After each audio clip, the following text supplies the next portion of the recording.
नुआ संसार तोते अभिनंदन तो चल बाटरे झर फूल चंदन तो चल बाटरे झर फूल चंदन समयर चक्का भौरी घुरे घुरे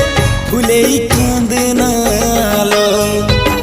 चढ़ीबु तू फूल सवारी धीरे धीरे फूले कांदनालो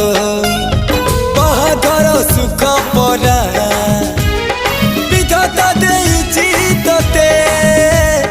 विरह वेदना सबू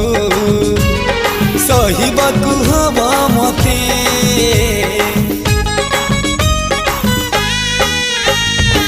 सिंथी तो रहेला सिंदूरी